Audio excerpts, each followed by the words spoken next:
Plan చేసి తీసుకువెళ్తున్నాం. అది మాకు మూడో రోజు తెలిసింది. అక్టోబర్ 8న పని కేసు ఫైల్ చేసిన చేసిన తర్వాత మూడో రోజు హైదరాబాద్ ట్రేస్ అవుట్ అయ్యాల్సింది.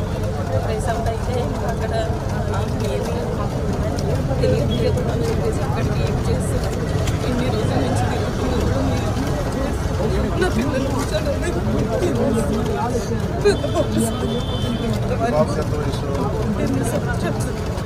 ఈ కుటుంబానికి తెలుసు సార్. ఇప్పుడు వారికి కుటుంబానికి కూడా నేను చెప్పుకోలేదు సార్. హాస్పిటల్లో చదువుకుంటాను చెప్పలేదు.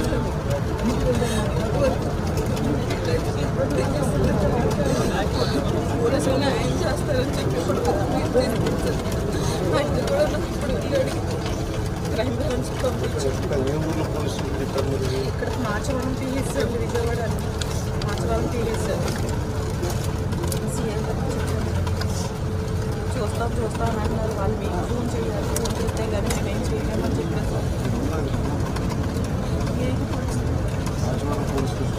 ఎఫ్ఐఆర్ పెట్టాను సార్. నమస్కారం సార్. నా దగ్గరికి శివకుమారి గారు అని చెప్పి George institute of global health private కంపెనీలో పనిచేస్తున్నారు. వాళ్ళు వాళ్ళ అమ్మాయిని ఒక 8 months బ్యాక్ కిడ్నాప్ చేశారని ఒక కేసు వచ్చింది సార్. వాళ్ళ అమ్మాయిని అది 8 months అది మనకి ఎఫ్ఐఆర్ కూడా ఉంది సార్. ఒకసారి మీరు చూసి కొంచెం ఒకసారి నాకు అప్డేట్ ఇవ్వండి sir. Please sir, request sir. పంపిస్తాను సార్. మన కేకే గారిని పంపిస్తాను సార్. అవును పంపిస్తాను సార్. చూడండి సార్.